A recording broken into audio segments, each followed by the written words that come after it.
The topic was media under attack. When I think about this topic and in a bit wider perspective, I would like to put it into some longer logical chain. Yeah, not only media is under attack, but in my opinion, both truth, trust, which is the topic, our cooperation, our ability to cooperate, and solidarity as itself is under attack in the society of populism and rising far-right ideologies. So let's consider this session as the session of self-defense, when we can share the experience how journalists or researchers face different threats and resist these challenges in the daily work. I would invite you, dear colleagues, also to participate, and that's why the first I would like to ask, is there any journalist, or who are the audience? Yeah, who is the audience? Could you please raise your hands? Who are the journalists? Okay, we have some colleagues. That's so great. We will also ask about your experience as well. So the format will be quite flexible. I would invite our speakers to start with the introduction speech up to 10 minutes, just to give us the broader perspective and the context of their countries, because we have something in common, as we find out during our lunch meeting, and something very unique. And to make this session practical, I would like us just to invest this hour into our practical needs, and to have some practical benefits after it. So I would invite later to continue with the discussion panel. And please, Matt, you are the first speaker.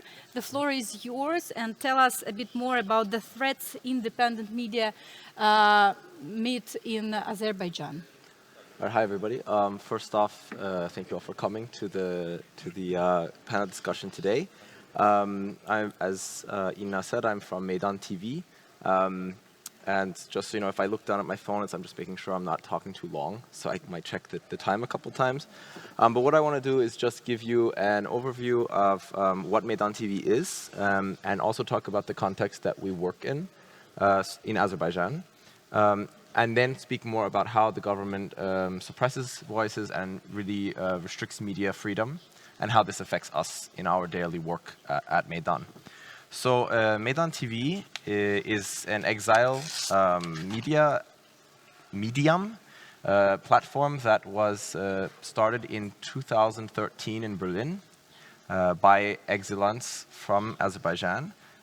We are very active on social media, so we're active mostly on Facebook, on Instagram, on YouTube, as well as Twitter and Vkontakte.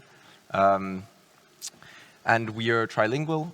We are mainly focusing on Azeri language news, but we also have a large amount of news in Russian, and then a smaller site in English. We also have a website. And to just give you the numbers, we have around over 500,000 followers on Facebook, now over 400,000 on Instagram, and almost 300,000 on YouTube. And to put that into perspective, Azerbaijan's population is close to 10 million, of which a third use Facebook. So we are a sixth of the Facebook users are our direct followers, and we estimate that we reach about 1 million people a day through our Facebook, which is 10% of the Azerbaijani populace. We focus on political, societal, and human rights topics mainly, in multiple different formats, video reportages, op-eds, investigations, short news formats, etc. And we collaborate with mostly journalists in Azerbaijan, but also journalists outside of Azerbaijan. We are the largest independent news outlet in Azerbaijan, or not technically in Azerbaijan, but for the Azerbaijani populace, and unfortunately one of the very few. And we've received a Free Media Award 2017 from Fritt Ord, because of the success that we've had in that field. So now to move on to really what the context is that we work in Azerbaijan. Azerbaijan, for those of you who don't know, is ruled by the same family since 1993. So aside from a couple years after the fall of the Soviet Union, Azerbaijan has been ruled by the Aliyevs. And the son of the first ruler, Haydar Ilham Aliyev, now is the son, has been there since 2003. And there are no more term limits. So he's the president, and since 2009 now, there's been a referendum, so he can, in effect, rule until the end of his life, as long as he continues to win the elections, which he very unsurprisingly does, with 80% or more of the votes in what international observers consider unfair circumstances. And I want to kind of quote and explain what Katie Pierce, who is a leading academic on Azerbaijan, calls this is networked authoritarianism, because this is a lot of what we're talking about today in media. And what this is it states that, I want to just read it, states that practice networked authoritarianism do not strictly censor online dissent. They compete with it, making an example out of online dissenters in order to affirm the futility of activism to a disillusioned public. So what that means, oppositional voices in Azerbaijan are often very censored, especially if there are political activists, but this can also happen on social media and in media in general. Dissent is not tolerated. So the reason why most people don't dissent is they are either many people in Azerbaijan are living in poverty. Those who aren't owe their better economic standards to the fact that they are in some way connected to the state apparatus and therefore also do not voice their dissent. And those who do are attacked in different ways or repressed in different ways that I'll get to in a minute. There are very small opposition in Azerbaijan, very small oppositional parties, and some of them which are considered opposition but also support the government. Human rights violations are normal. Torture is used on people who are put in jail, especially political prisoners. And there are still over 70 plus political prisoners in Azeri jails. So the groups that they target human rights lawyers, they target critical journalists, they target the political opposition, youth organizations, NGOs, and they have different tactics for this, including travel bans, detention, abuse while in detention, torture while in detention, fabricated accusations, freezing of bank accounts, for example. And to kind of throw out a few names that you may have heard of if you've read anything about Azerbaijan recently, you might know Khadija Ismailova, who is one of the most renowned investigative journalists who was jailed in Azerbaijan until recently. You may have heard of Mehman Huseynov, who in January the European Parliament passed a resolution on calling for his immediate release, and he has been released now. And you may have heard our actual director, Emin Mili, a blogger who was imprisoned for over a year in Azerbaijan in the beginning of the decade, and now is the director of Meydan TV and one of the co-founders. Right. So with that kind of overall, I just want to go into specifically the media in Azerbaijan. In 2005, there were 20 to 30 independent media agencies. With Ilham Aliyev's rule becoming more and more authoritarian in this aspect, there is pretty much none at this point. We are not legally allowed to work in Azerbaijan. So we are, for example, banned. Our website is banned in Azerbaijan. Reporters Without Borders puts Azerbaijan as 163 in the world and considers this a very serious situation, so the worst possible media situation that a country could receive. And like I said, there are different tactics they use. Specifically for journalists, they use harassment, they use travel bans, jail, and even kidnapping. So Afgan Mukhtarlı was kidnapped from Georgia and brought back to Azerbaijan and put in jail under trumped-up charges. Right. So we also deal with the digital side of attacks, including hacks, trolls, attacks on servers, and phishing, which are ways that the government tries to stifle our media and to make it more difficult for us to work. And so where that leaves us as Meydan, we have certain problems that are constantly dealing with, whether it's harassment of journalists, harassment of journalists' families, problems while actually working, so not being able to shoot videos in certain areas. We deal with cyber attacks. Like I said, our website is blocked. Our Facebook was hacked a year ago. We receive phishing emails a lot. Travel bans on many of our journalists, which are considered illegal according to the European Court of Human Rights. And there's actually been a few journalists who have won their case, the European Court of Human Rights. And torture as well is used in detention. What we do achieve, on the other hand, is that we do act in a way not only as a media outlet, but also as we help socially. So we focus on people's problems. People we interview speak about the difficulties they're having, and often is the fact that we either, so to speak, embarrass the government into reacting, whether we talk about bad roads in a certain area of the country, and then the government authorities fix the roads because now that people are talking about them, they feel embarrassed and they need to fix them. And we also put spotlight on regions in the country. So a lot of, in a country where everything is mainly capital-based, we try to focus also on regional problems outside of the capital. And we find that, for example, in one of our formats, which focuses specifically on complaints, and I should mention also that citizen journalism plays a big role in our activity, with citizens sending us content, video content, or problems that we can then turn into news. We find that 1 in 4 of the problems we illustrate and highlight are solved in some way, either by the government or by private donations from other parts of society.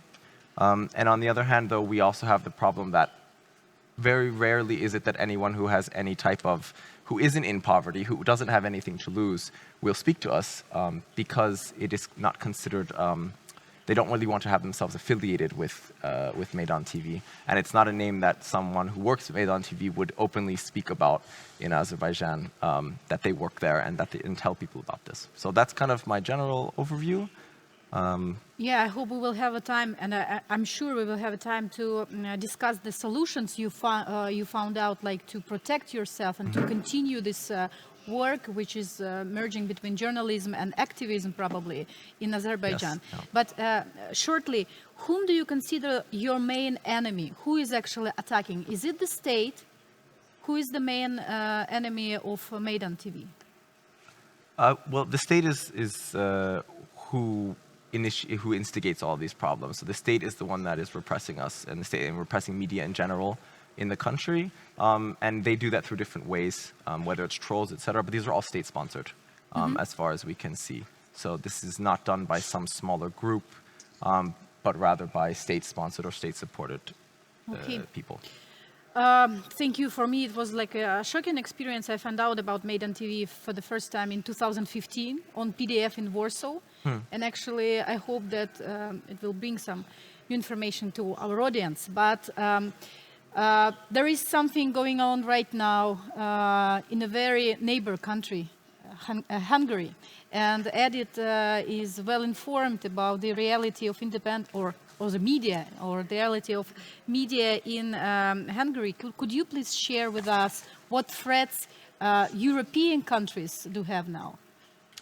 Yes, thank you very much. Yes, I teach at the Warsaw University, but I'm from Hungary, and I've been working as a journalist in Hungary, also as a political analyst. I just moved to Poland last summer, and what we have seen in the last 8 years in Hungary is that, contrary to what we have seen in Azerbaijan, it's not necessary to imprison or beat up journalists on the streets. It's enough to capture the media to a certain extent, that the media becomes a political instrument in the hand of of the ruling party. And this is exactly what we have seen in Hungary, where Fidesz government has just practically, in the last couple of years, took approximately 90% of the media sphere under control, direct or indirect control, in cooperation with oligarchs who have just bought up or just captured media outlets. And the thing is that while 90% of the media outlets are now under the control of pro-government oligarchs or people close to the government, the rest of the 10% or like 10% is also heavily dependent on the state due to the state's heavy role on state funds and advertisements. So the problem is that the rest of the independent media is also very dependent in a sense that, just to give you one example, like last year, 87% of state advertisement has been channeled, directed towards the last three red pro-governmental mouthpiece in Hungary. So practically most of the media outlets are being bled out by the state in this regard. But on the other hand, and I've been just experimenting this personally when I was part of the editorial board of the state media, is that the playing field has become very much uneven. So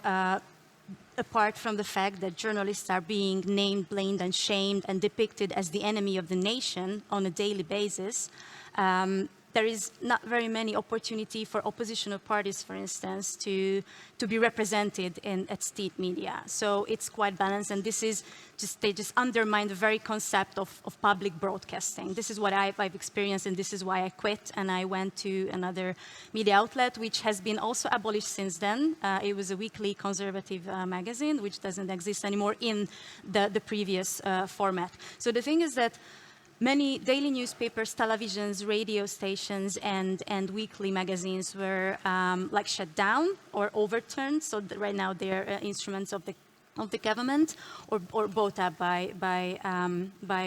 oligarchs. So the media sphere is just completely different how it looked 8 years ago. And just to give you two numbers, why this government had a chance to control approximately 31 media outlets in 2015. Right now, the number is more than 500. So you can see the significant difference, how they could take over the landscape. And the other thing is that this media conglomerate, which has become extremely centralized, now being represented by one single media foundation, which makes it even harder for the independent media outlets to compete with these pro-governmental medias.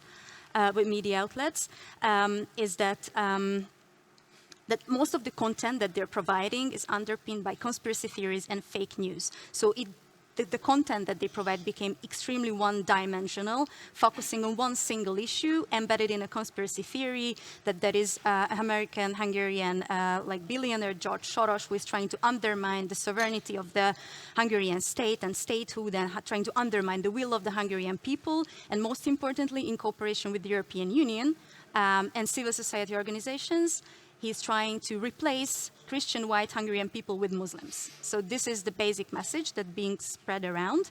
And the systemic risk is that it's just very easily playing into the hand of the Kremlin and Russia, which is trying to disseminate similar conspiracy theories and trying to undermine trust within the transatlantic alliance and European institutions and so on and so forth. And the thing is that these pro-governmental mouthpieces are deliberately, willfully spreading these narratives, these quite anti-Western, strongly pro-Russian geopolitical narratives on a daily basis, and it has a huge impact on public attitudes in Hungary. We are speaking about a society which is more than 80% is pro-European in a sense that they're very supportive towards the European Union. But that we have seen some changes in a sense that, for instance, when it comes to polls, has just conducted polls just to say that what would you consider as the greatest external enemy? The most of the people who responded just said that this is more of Brussels, European Union, or George Soros, and less than like Russia, for instance. And also the basic electorate of Fidesz, the ruling party, more than 51% would choose Russia as a strategic partner rather than the United States, for instance. So the mindset is changing, and there should be, and this whole phenomena, I think, that in Central Europe and in the European Union, this kind of political systems should be given, serve as an early warning system, because they should be indicative for Europe as a whole, saying that where democratic institutions are weak, it's quite easily, the media can get captured quite easily and the whole system can transfer quite easily. And I think this is the systemic threat for European Union as a whole. Oh, whoa, it becomes only darker and darker in this room. Thank you, and I see already similarities, some similarities to Ukrainian situation, when we also have oligarchs owning the main TV channels, at least TV channels whom people trust, and they get information, and this mind-setting and constructing the realities in our heads, it later influence our political views. Yeah, and we have now elections in Ukraine, presidential elections going. Vasyl, please join the conversation, and you represent now the independent media. Hromadske.ua, how do you survive in this competition? Well, first of all, I would like to say hello to everybody. It's my first word, and I would like to say hello to those who watch us on the video. 45 people are watching us. Hello to you. Yeah, but that's quite good online. I hope so. So that's my profession, because I work as a TV journalist, and as my colleague told, mostly people in Ukraine, they do trust television instead of online media or some other origin of information. So they do see television. I would like to try to make more dynamic our conversation. Have anybody have heard about Revolution of Dignity, Euromaidan, which was in Ukraine? Can you raise your hand if you have ever heard? Yeah. So for those who have never heard, it was in 2014, 14. It was a revolution where people came to Meydan, the city center of Kyiv, of our capital city, and they were defending their choice for European Ukraine, and some of them, they were killed by the regime of our President Yanukovych. 100 people were killed in the city center in the heart of the Europe. And those were circumstances where my media, which is called Hromadske, translating to English, it's public television, has been like founded, yeah. And even if you were watching some live streams, live broadcasting from Meydan, it was maybe from Hromadske, because we even get some awards from YouTube as one of the media which was broadcasting for a long time. Yeah, now I'm representing independent media in Ukraine. First of all, it is hard to be an independent media in Ukraine. Why? You can ask why, because it's like normal situation. Independence, it's like our aim throughout the world, Europe and so on. And Ukraine, which want to be so European countries, should have some independent media.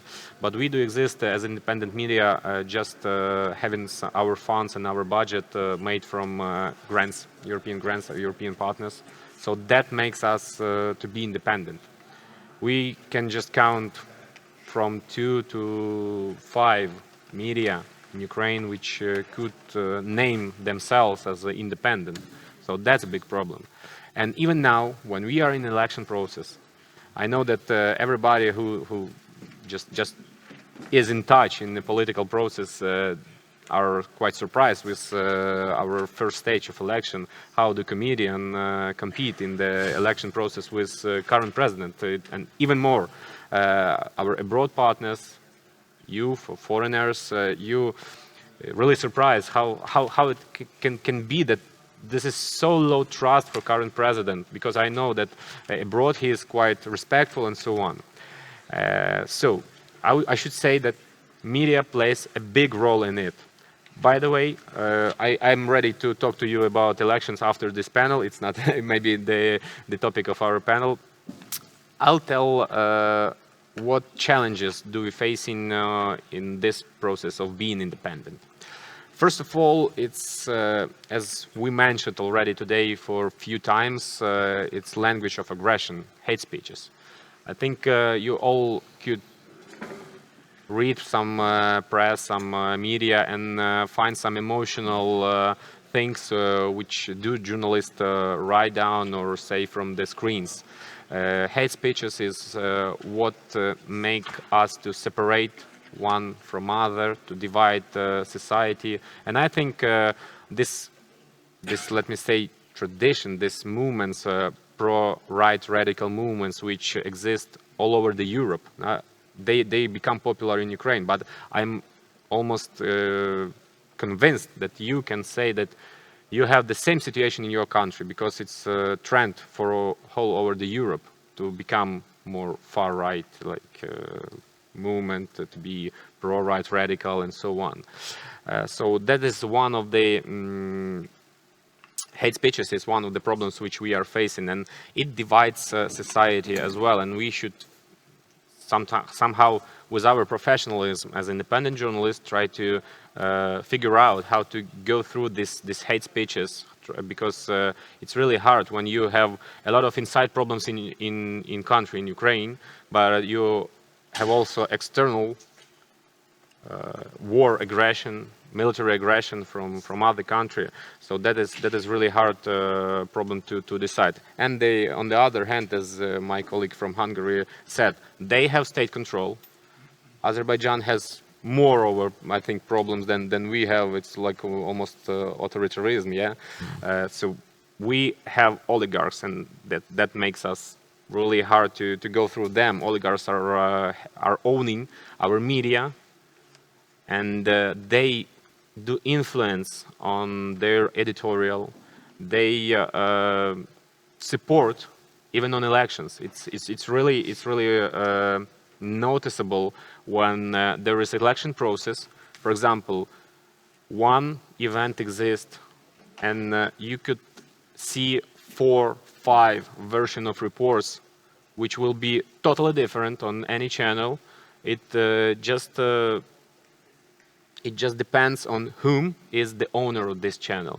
That is the main problem in Ukraine, and I would like to hear from maybe from you, your representatives of different countries, and from my colleague, how to face these problems, because on our own example we try to do it, but when you're small part, but fortunately we have some NGOs, as our moderator represents in Ukraine. We have quite strong NGO society, and we always try to push reforms. We always try to push some normal ideology. We always try to push some good stuff, and sometimes it helps.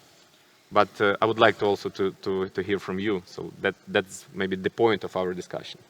So you mentioned financial, dependence on international support and grants. I consider as a risk, because this is about financial sustainability of your activity. Yeah. Then you mentioned hate speeches and oligarchs' ownership of the media. Then we add here prosecution of journalists, travel bans, fabricated accusations, and political prisonership. Legal obstacles for media existence in Azerbaijan, kidnapping, digital attacks. We can add here blaming, shaming again of journalism, oligarchs or state-controlled media, and conspiracy theories and fake news, which actually compete with the real journalistic materials in Hungary and all over the country. Maybe you have something to add to this list of challenges and risks which independent media face in your country. Please raise your hand, or maybe you have some questions or comments to this conversation. Jump in. I see something in your eyes. We are in a open discussion. Well. There is a hand? Yes, please. But we have microphone, no? Yeah, We have a microphone for the streaming. So if I make offer like a counter narrative. What? Wait, can we wait a sec? Actually, just because, yeah. Okay. I should do what? It's just for the stream. Oh. It's just for the stream. And Okay. So, okay, doesn't matter. Okay. Just So- pretend that you are speaking to the mic. Yeah. Okay. So no, I'm coming.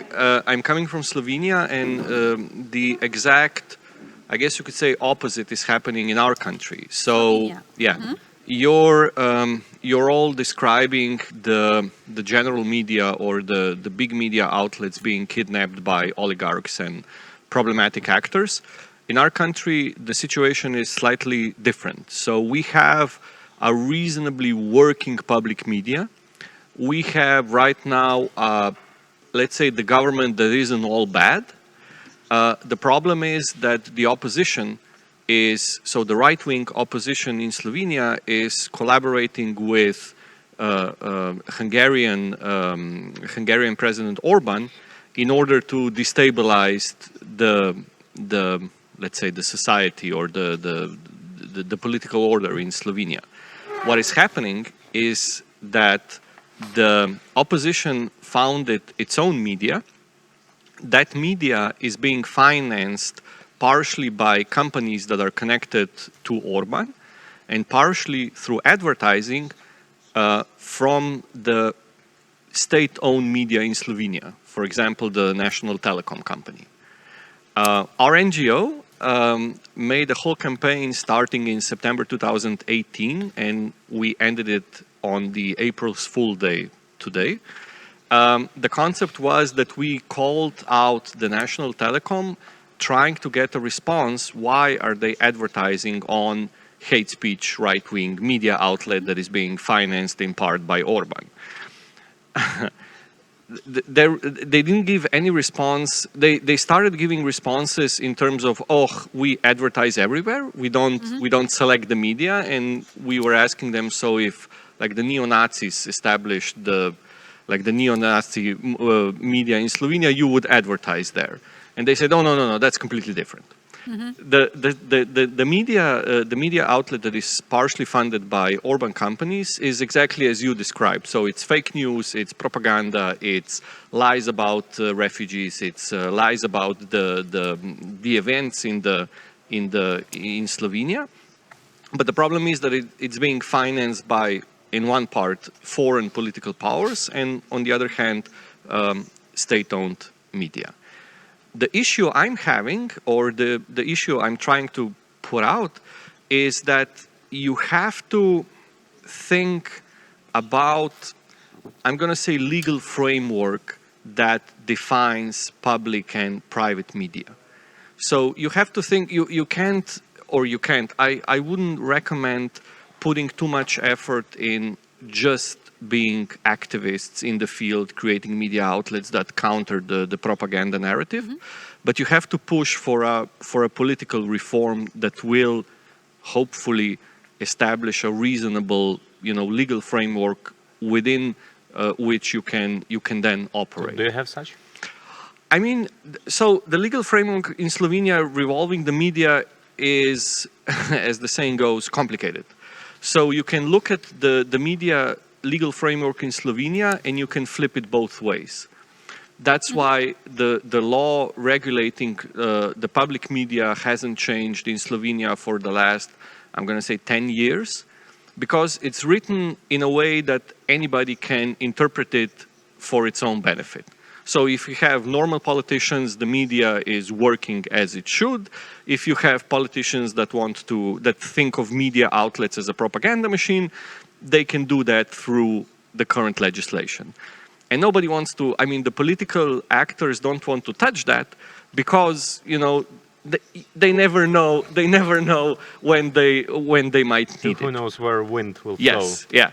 And the problem is that no matter the public push, so we have calls from academia, we have calls from activists to really define the media legal framework to be better than it is, but they're just ignoring it because, as I said before, no one knows when it will come in handy. But my point is that bad, or let's say okay legal framework is still way better than no legal framework.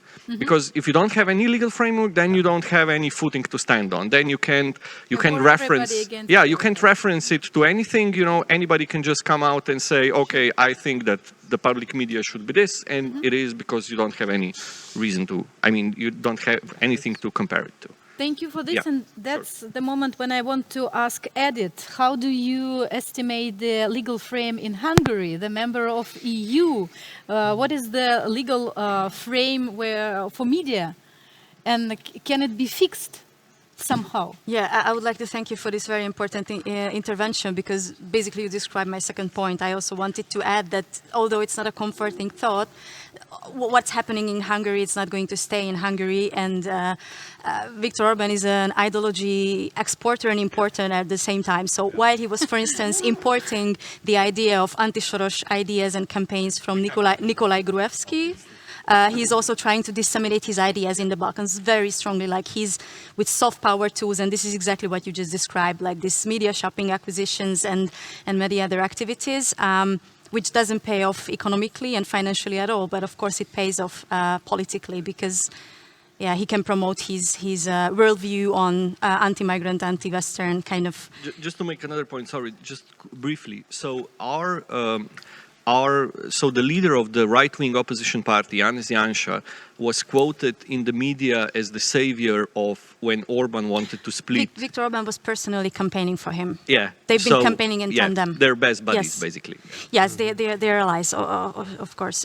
So the thing is that I could not agree more that something should have been done with the legal framework, and maybe something should have been done on the European level, because it's going to be a problem not only for this particular 2 or 3 countries, but for the region as a whole and for Europe as a whole. What should be done and how it should be fixed? I'm not a lawyer, so I don't wish to speak. Like, I know like what should be the silver lining here, but definitely this is something that should be taken into account when it comes to European regulation. And speaking of like broader solutions, what to do with the situation, given that we have a frozen structure of media landscape in these countries, I think it's much more important to focus on resilience and on the consumers. And on the society, how should resilience should be strengthened, and what I think it's what is definitely missing in Hungarian schools and high educational like curricula is media literacy, which should be strengthened. Like heavily, and I think this is something which should be also like taken into account on the European level. Like European Commission, European institutions should engage education, like ministries, in a discussion about what should be done about this. But on the practical level, I mean, me as a teacher, for instance, I can give you a couple of good examples. One of them, for instance, is an initiative which is called Czechology.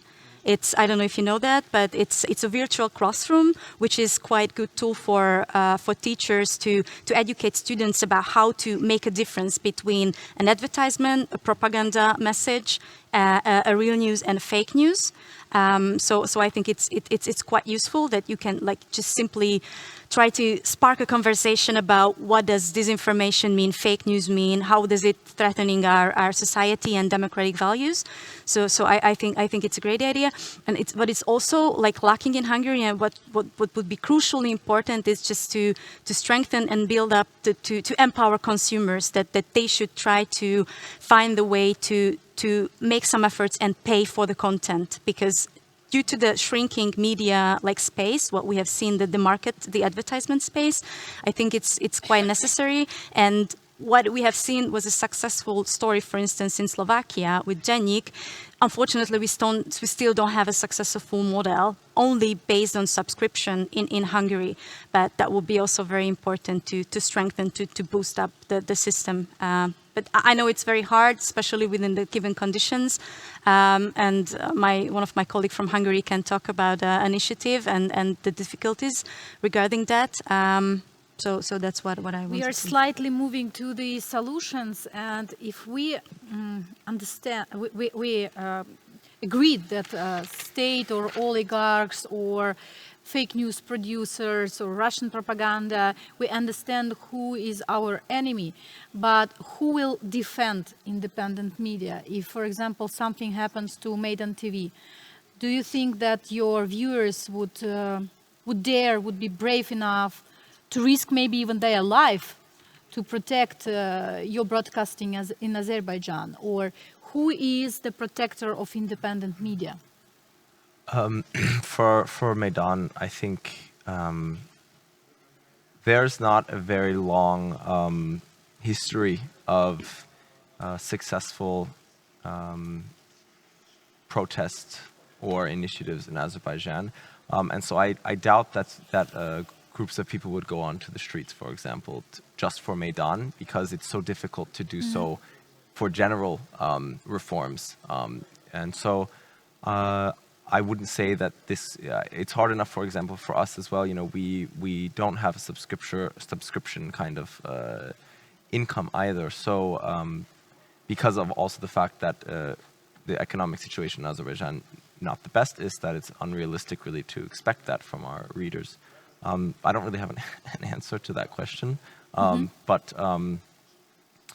but I think that what you said about the EU, I think that this is something that needs to be, for the Azeri situation, also really taken into consideration on the EC side and on the European Parliament side. You know, they issued this, for example, a resolution in January. There have been pardons in March, and now some of the people who were pardoned in March are now being put back in prison for short-term sentences, 30 days, for example, or harassed by the police. And this comes off of the heels of the EU signing a treaty or a deal with Azerbaijan to send gas through Bulgaria. So it also has to do with the EU's, for the Azeri situation, at least, with the EU's relying on Azerbaijan and so unless that's solved, I don't see that the EU will really push for reforms in Azerbaijan. I think that's something that international organizations like the EU or the UN need to step in more and really have not just the resolutions, but real consequences for human rights violations and for suppression of speech and media in Azerbaijan. Just one thing to add, what I wanted to mention is that, like, speaking of like internal threats that I just mentioned, like systemic threats, also we should also focus on external threats, like external disruptive, like interference from Russians, Chinese, like governments, and the thing is that although that Russian trolls and bots they don't really have to be active in Hungary because the pro-governmental media is just doing their job. But the thing is that, of course, there is some influence, and there is the last couple of years, very strong like media ecosystem has been just built up, which is willfully spreading these ideas. And the problem is that the Hungarian government doesn't even like notice the issue of external disinformation, information warfare, and so on and so forth. And I think where the EU can do something about it, I mean, there are many initiatives how to regulate or what to do about like Facebook, what to do with tech giants. How to regulate fake news, is that I think it's crucially important to strengthen EAST's task force, like Stratcom's task force, which is a European platform dealing with disinformation and fake news, but still being funded by member states. So this is not part of the common like financial agenda. And I think it will be also crucial to have more similar centers dealing with this kind of issues on the regional level as well, because what we have seen is that especially Visegrad countries have given different like answers to these threats. So while the resilience, for instance, in Czech Republic, also on the state level, is quite strong, it's absolutely weak in Hungary. So I think that will be also important. I also wanted to ask you, or to clarify your first answer, because you mentioned even your background. Yeah, you changed several media because their policies changed, or their editorial policies changed, or they do not exist in the previous format, and so on.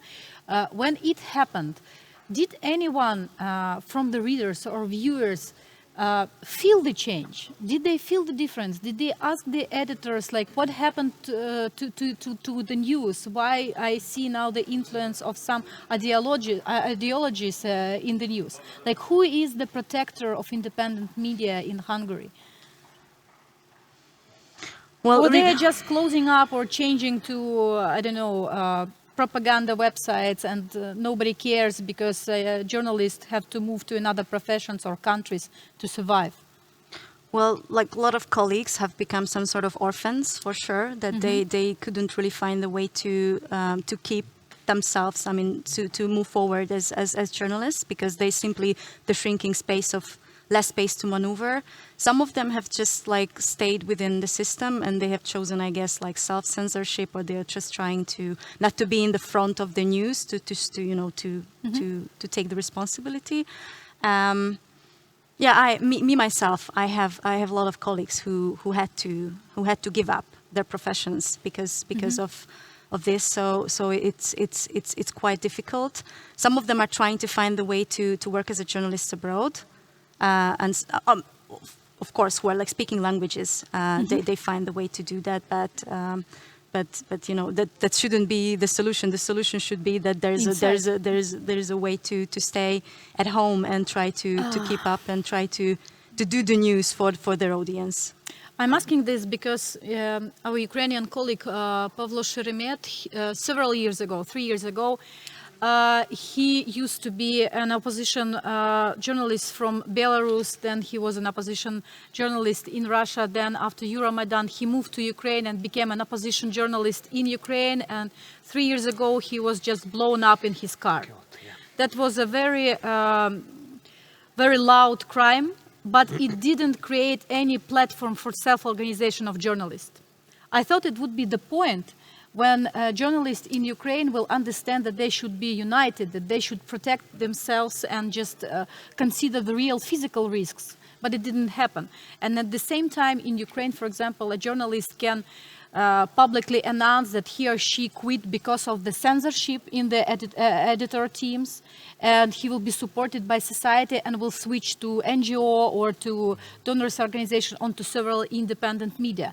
So we have such a paradox, unfortunately. I think, though, or fortunately. what you're sorry, We have also the comment there. Yeah, did you raise that? Yeah, probably. Please jump in, and Vasyl also. Yeah, I would like to be an opponent to my colleagues about some regulation and. But first, we will take the comment. Of course. Hello, everybody. I have a very simple question. I believe that you mentioned earlier, and I would really like your commentaries. You mentioned that our enemies can be foreign states, foreign propaganda, our own country, our own government. But I come from Croatia, and in my own experience, the biggest enemies of journalism are journalists. Because the propaganda in my country is not done by the minister, and it's not done by some foreign powers. It is done by journalists in other media that is either financially connected with the government or whatever. So I have a problem because we always talk about how to deal with the government, how to deal with democracy, how to deal with foreign influence. But how do we deal with our colleagues who are lying on purpose? Fantastic question. We have another question, yeah? Did you want to ask? Yeah?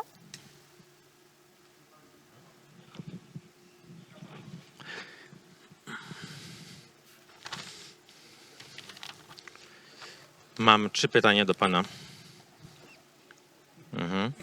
Could you translate in English? 3 now? questions. Yeah.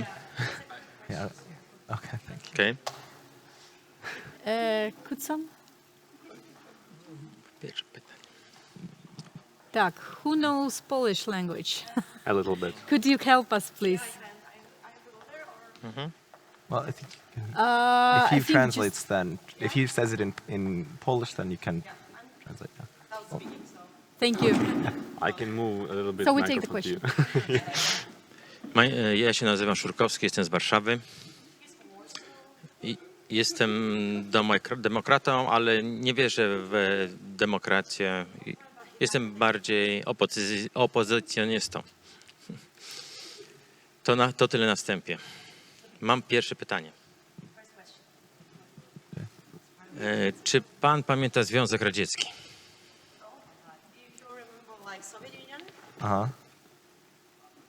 Yes. Can you answer the question? If I remember the Soviet Union. Well, Do I you don't remember Soviet personally, Union? but yes. Yeah, yeah. Okay.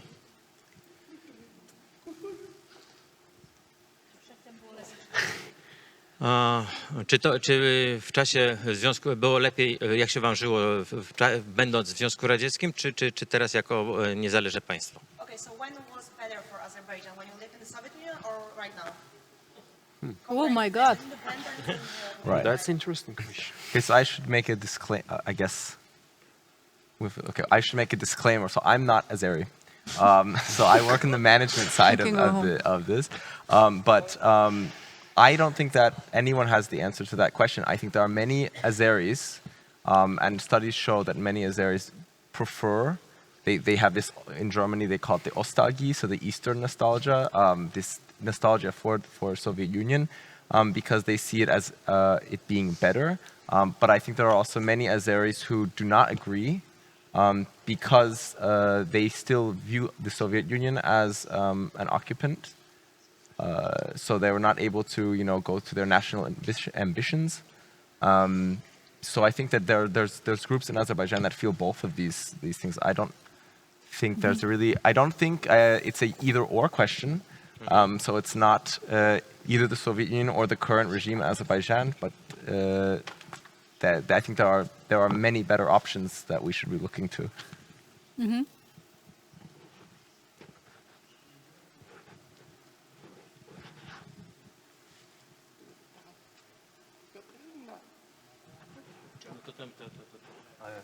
Czy to oznacza, że pan działa z Berlina? So does this mean that you're working from Berlin? Right, so we are based in Berlin because we are not allowed to be based in Azerbaijan, but many of our journalists are based in Azerbaijan. We cooperated right now like a perfect team. I want to say thank you. Thank you. I felt myself like a satellite company, Thank you. someone's signal goes to space and then reflects with the satellite and then goes back to Earth. And that's how media actually, how media work. And the question was from the colleague about maybe self-regulation of journalistic community. Like, I'm only going to give you a perfect example. yeah, what do we think about our colleagues who create such fakes? Look at, for example, Breitbart in the United States. You cannot say it's funded by the American government. You cannot say it's funded by the Russian government. It's a genuine, autonomous journalism. The same thing in Croatia. And I think that we never discuss enough about our colleagues who are not pressured into lying, but they are lying and they consider themselves to be journalists. And I think it's the last basically bastion. It's easy to fight a foreign enemy or an oppressive enemy of the government. What do you do with your colleague who has his own little company and he's lying? Jump in, everybody who have answers. Yes, please. And I have. To be honest, Yeah. thank you for that question, because when I hear you're talking, especially about Hungary, I see a lot of similarities with the Polish situation, because we have. You are from Poland, right? I'm from Poland. Yes, Okay.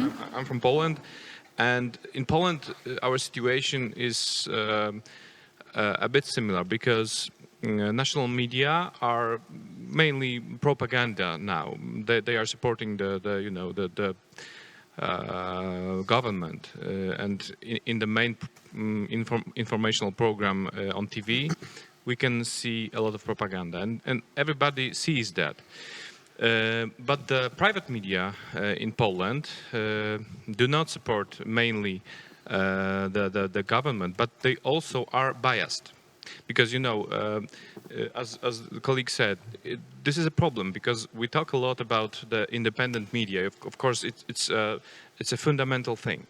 But the second thing is the responsibilities,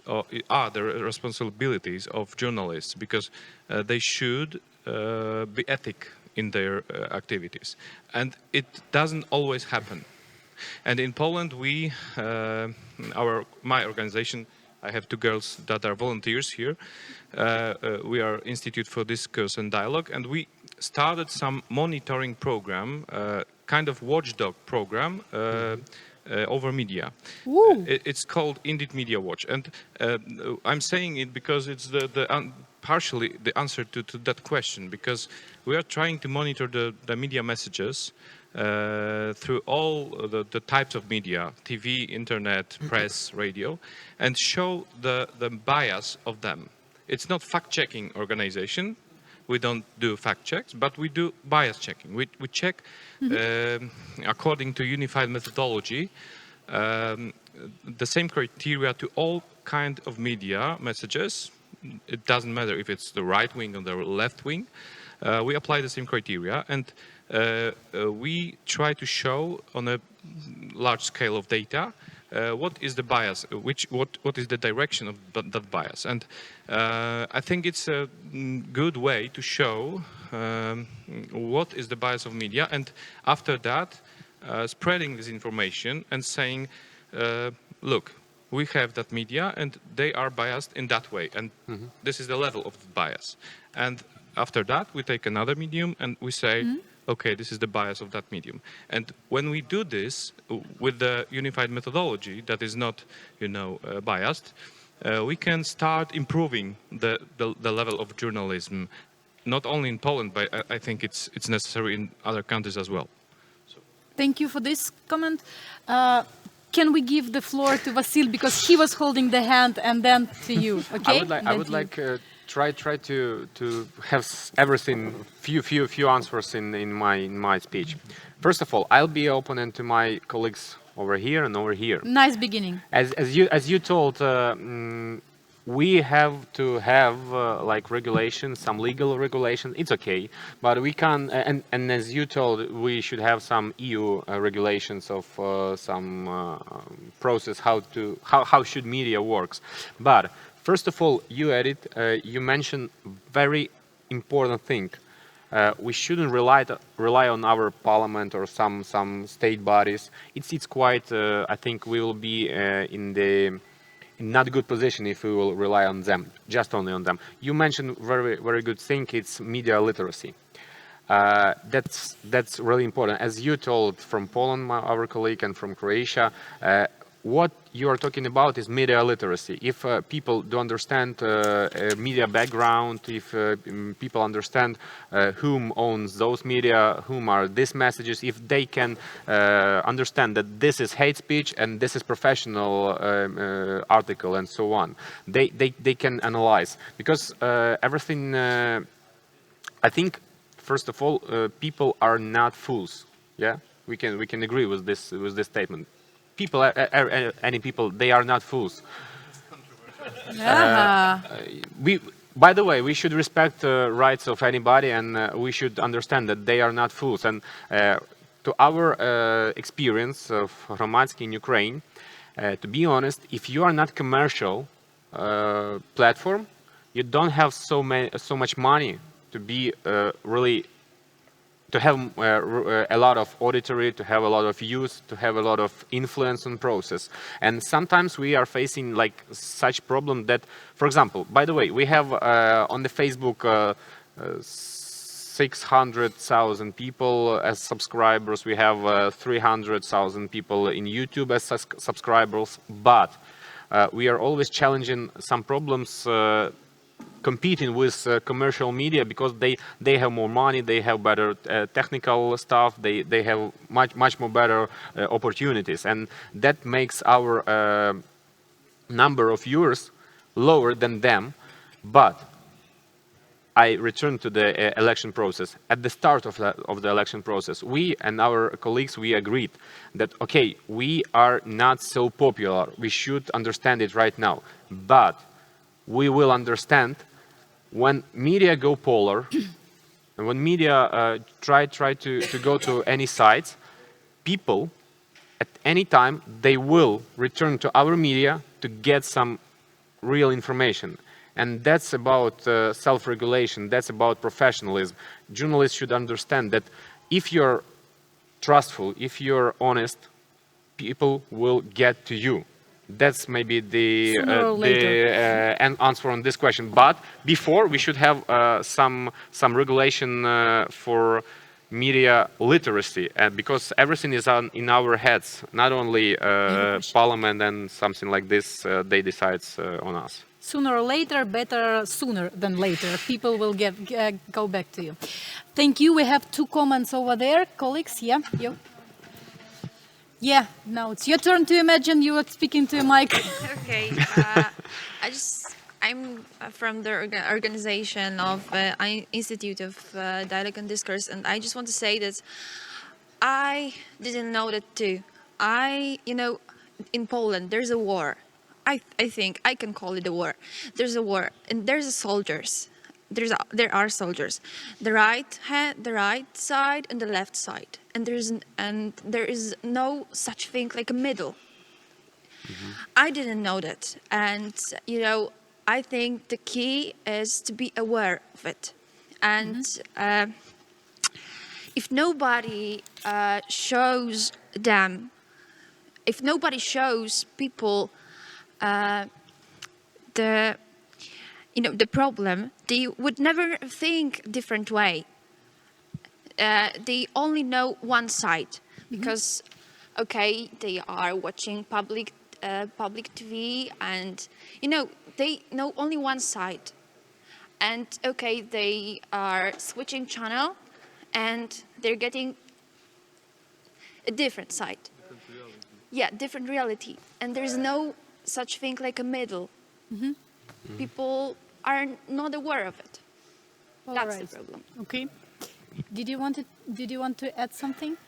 Yeah, I agree with my friend, and in my opinion, there is one more problems, and this is that young people don't see hate speech because there is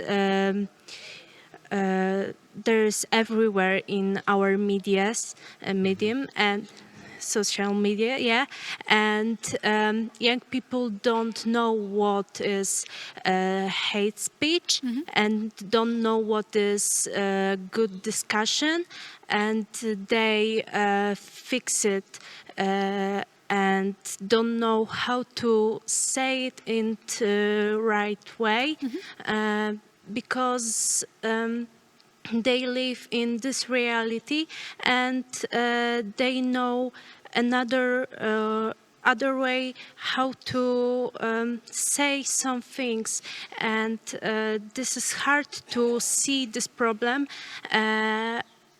Personally, I see this problem when I jump in this organization, in our organization, and I learn a lot of new things, and that open my eyes. And I have, in my opinion, all of young people should have such these things that can open their eyes and say, hey, it's the wrong way, you change this way. And you got in the correct place. Can I yes, please. 2 comments, and I remember about your question. Yeah, what I just wanted to add to what has been mentioned about the political culture is that the Polish and the Hungarian government are really feeding the same toxic political far-right populist culture. And what I've seen is that it has been elevated on a state level by appointing a far-right leader, former far-right leader, as a deputy digital minister, Andryszkiewicz, I think that's his name. So I think like openly embracing these kind of ideas and legitimizing them on the state, on the government level, it's quite dangerous, but it's also indicative as of the strategy of the government. And speaking of vulnerabilities and young people, what makes me concerned is that the prone to conspiracy theories is extremely strong in the region, especially in Slovakia and Hungary. So, for instance, in Hungary, more than 35% of young people between 18 and 29, they don't know whether it was Al-Qaeda or the American government that committed 9/11 in the state. So they're like huge mess in the head, and the systemic vulnerability stems from this kind of proneness towards conspiracy theories, but also. What is an issue is that lack of trust within mainstream media is extremely low. I mean, for instance, in Poland, it's like, I think, according to International Republic Institute, they conducted the research on that. and 68% of Poles that would rather not trust mainstream media, which means that they are just consuming the news and getting the information from various alternative. 60 in Ukraine. 60. Yeah, that's also very high. It's 45 in Hungary, which is also high, and I think like it's the lowest in Slovakia. Yeah, we can talk about methodology, how it has been conducted, whatever. But the thing is that that's a phenomena, and this is extremely important. How also like journalist colleagues who are working not for pro-governmental media but for like independent media is to take it into account that they should they should do a good job in terms of doing the news and providing like fact-based information. Otherwise, the reputation will be just like shrinking further. Exactly. Matt, then our colleague, our team member. Yes, yeah, I just wanted to comment on what you said about Poland. This is not really relevant for Azerbaijan because there is not a large polarization in Azerbaijan. It's more of an apathy in a lot of senses. But for Azerbaijan's cultural neighbor, Turkey, it's a similar situation, that there's a complete polarization within between the two sides or the few different sides. And I think one of the problems that this then can create is when you get to such a level of polarization that it begins to start excusing things like hate speech. So it becomes almost permissible, for example, for more secular sides of Turkish society to say things that are pretty much Islamophobic, right? Or on the other hand, for things that are sexist to be said openly, because the bases of those two camps accept these as I don't know the word now, actually right now I can't think of it. It's acceptable in normal conversation, and I think this creates really serious problems because it really goes into the deep kind of differences between those two groups, which can really then lead to, at some point, if things become so hot that it could lead to a hot problem instead of just a cold one. One thing that we can see from last week's elections in Turkey is that when everyone is connected over one topic, which seems to always be economy, things can change. So I don't know if hoping for economic instability is the only way out, but I don't really have the answer there. But I wanted to mention something about media literacy, because these groups that focus on fact-checking information, while I do think that this is, in a historical perspective, is a very good thing, because we create an archive in which we can analyze whether or not what Trump said was true or not. We find, as far as I've read, that studies find that these types of fact-checking organizations that then publish these things on Facebook, they're only followed by people who are already aware that these things are not true. So I think the bigger question is, how do we get this information to the general populace? Because no one who's reading Breitbart cares if it's true or not. They're not going to they will think it's lies. They'll say, well, they're lying in their analysis of whether or not this was true or not. So I think that's where we continue to asking other questions. Some of them are rhetorical. I think we have 3 more comments from you, and then 4 comments. And then closing remarks, because we started also a bit late. No. Oh, yes. Okay. Yes. You want to hold it, yes? No, it's for streaming, and it's really helpful to understand.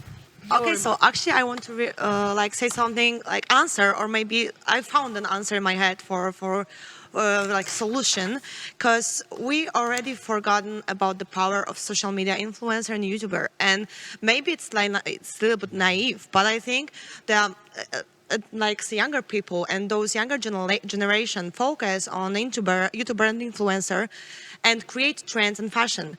So maybe it's better to create a trend or fashion on real news or trusting on each other, and build the society that we want to know the truth, because it's good to know. Everyone knows. I want to know too. So create a fashion, create a trend. So look at the situation when now people cleaning the very dirty area in some places around the world because someone creates trend on it. We never thought about this before, to collect bottles or to collect the trashes. But someone create trends, so we go into it. So maybe it's good to create some kind of trends like this, and to let people know that I want to know the truth. I don't want to listen to them. And it is true that we don't trust TV or radio, but we trust YouTuber and influencer. Some of the researchers showed us, and young people go into them. Look how they are rich, they have influence on them. So it's good to create some kind of like some and use them actually for good, not only for recommend makeups or clothes, because it's not only for this. Healthy information, healthy food, yeah. Thank you for your Thank you for remark. this speech. Yeah. We have 2 more comments in this corner, please. So I was speaking about media literacy. Our NGO does media literacy training from 2015, but I would warn very strongly about naming media literacy being the silver bullet to your, problems with the independent media landscape, because it's not. You don't want to be put in the position where the burden, this is what Google and Facebook are doing now with the audience, the burden of recognizing truth in separating it from lies and basically handling everything is put into the hands of the media consumer.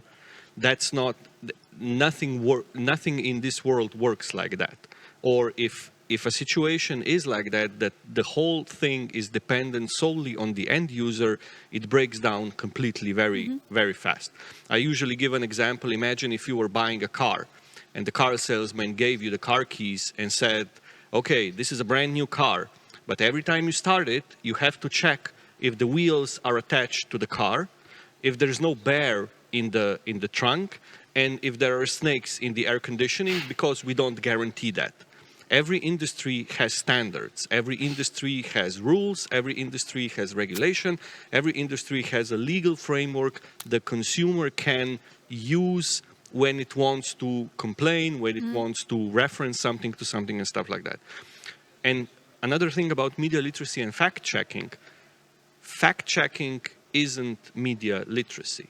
Media literacy is using or recognizing the role of the media as the fourth estate within a democratic society, and using the information you get from the media to make informed and meaningful political solutions. Fact-checking is just basically spotting a lie. And that's not relevant just to the media, that's relevant basically to everything. But the emphasis is so in our media literacy course, we explain to the people why independent media is absolutely necessary to have a functioning democracy.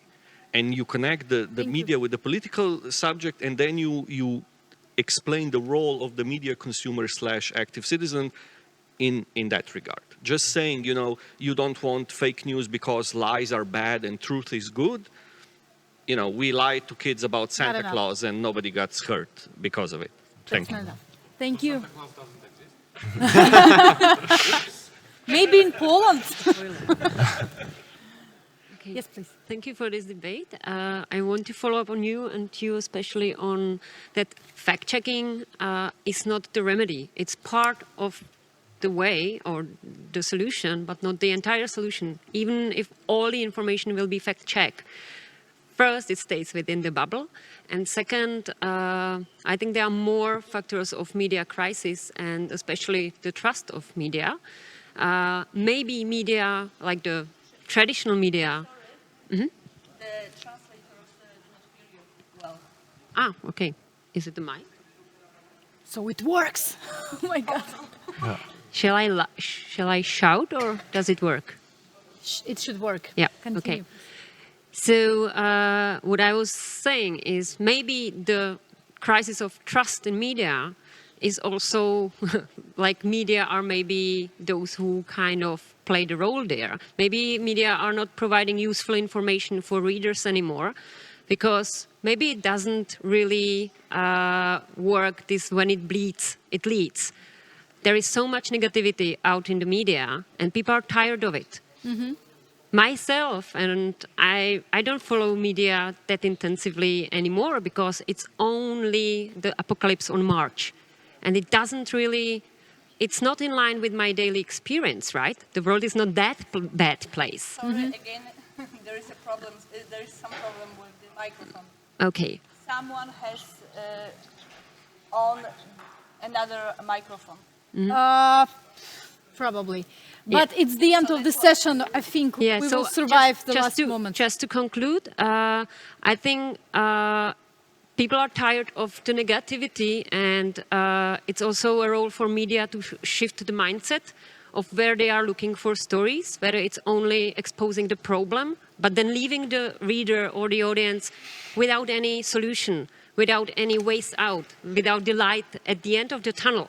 We are maybe too much focusing on the tunnel as media, but we are not showing the light. But there are people who are dealing with social problems. There are people who are trying better. And journalists maybe should ask the question, who is doing better? To bring inspiration, to bring ideas to your local communities, to play a useful role for the citizens. So what I am now working on is we are trying to spread the concept of solutions journalism, which is rigorous reporting on social responses. That's an approach that actually looks for the story within the positive deviance, not within the problem. So it's reporting on the problems, but showing people are doing that, working there. Thank you for your experience. We have the last 30 seconds for you to comment. Thank you. And I will give you the mic. Let's hope it works. Okay, first of all, I like to apologize for everybody because it's the second time I have a mic. If I took somebody's time, I apologize. First of all, I want to say that I don't believe that we're having a situation that history of our media is a media that people believed in. I think the history of our media is the media that people didn't believe in. So we are the first generation fighting for the media that people believe in. It's a wrong, nostalgic idea that people used to have honest media, now they don't. They never had honest media, let's be honest. Specifically us coming from Central and Eastern Europe, right? And Pravda. Right. Second thing is, for me, is that the question that I ask you is connected with this. I believe that media under attack, media should be more under attack. It should be more under attack by us, right? Because that's the main problem, right? What you are doing about bias, that's amazing. I want that. Because people in Croatia ask me, Borna, what newspaper should I read? And I'm like, well, if you're interested in topics about city, don't ask this news journalist because they're being paid by the city. And if you want to know something about the church, don't read that newspapers because they're paid by the church. So it's like some kind of a maze. You mean it's ask crazy, watchdogs? Right? Or audience, or whom? But I'm going to give you an example of what I do. I do a satirical TV show, right? It's like Jon Stewart and Daily Show. And I remember what Jon Stewart did for the United States is something that is not happening in Europe. People forget, they think that he was fighting the crime, the government crime. He wasn't. He was fighting other media, and that's what we don't have in Europe. Michael, we should have, every country should have a media that is fighting other media. It should be their sole purpose, fighting other media. And I think that's the biggest problem when we talk about laws. Because right now in my country, I cannot mock the national television because I don't have a legal right to take their videos unless I pay them so much money. The moment I start criticizing them, the rate goes up. So all of a sudden I have to pay 10,000 euros for like a simple video because I want to mock them. You promised to be short. Yeah, so that's basically it. I believe, hey, we need media to fight media, and we need laws that allow us to use their material. I think it's immoral if somebody has a right to show their material, but I don't have a right to mock that material. And that's fantastic, and we do have such experience in Ukraine as well, in satiric show, Michael Schur, who comments on other media, and it's very popular among people who are critically thinking. Thank you everybody for being with us, and we have a short, really short, like 20 seconds each of us for closing remarks. I know it's challenging, but that's the reality. Maybe I would ask you to focus more on solutions. What is the secret of your survival under these attacks? Matt, could you start? 30 seconds. Yeah, okay. I'll make it even quicker if possible. I think for us, because we are working in such a dire situation, I think for us the main thing is really motivation, and the motivation comes from the successes that we've had, maybe not in the media landscape, but really on the ground, seeing problems being fixed. But I think what you said was really interesting about solutions journalism, because that is the thing that many Azeris actually complain about our programming, is that there's not much solution. Whether there are many solutions to give in this environment is really unclear, but this is something that many people are looking for, regardless of what context they're living in. So, thank you. Edith. Yeah, I try to be very positive at the end of this not so shiny conversation, but most of the things has been said, and I think what's crucial here is that in order to make a change, we should have a look at the quality of our democracy, and as long as we have a repressive system within the heart of the European Union, it's quite difficult to achieve huge progress. So if you have a look at Finland, for instance, where the resilience against Russian disinformation, information warfare is the strongest. We are talking about a country where the level of state corruption is the lowest, and we are talking about a country which has the best educational system in the world. So this is exactly what should be changed, and this is really hard, and I don't pretend that I know the solution, that I can just, lay down 2 or 3 strategies how to do that, but in order to do that, we should have different kind of leadership, and we should have different kind of, political conditions. Thank you, Vasyl. Yeah, to the end, I'll tell to our Croatian colleague, I'm ready to fight with you on this field of media criticism when I'm a professional. So I just ask you to call your journalists in your countries to be a professional, as we in our journalist society in Ukraine try to do to our colleagues to be a professional. And this professionalism should be added by, for my concern, with some respect. Respect not only to colleagues, but mostly respect to our auditory, because human rights is something which really matters mostly. I would just like to add to this list, focus on the society, respect your audience, respect yourself, and try to set the trend on truth and critical thinking regarding everything, every information we accept. Thank you for being with us. Thank you for your interest to the topic of media. And for you, there is a good news that tomorrow one of the first sessions will be again dedicated to the independent media issues. And you can continue these discussions because we put so many questions that we could continue to discuss them during the coffee break. Thank you, everybody. Yoo-hoo.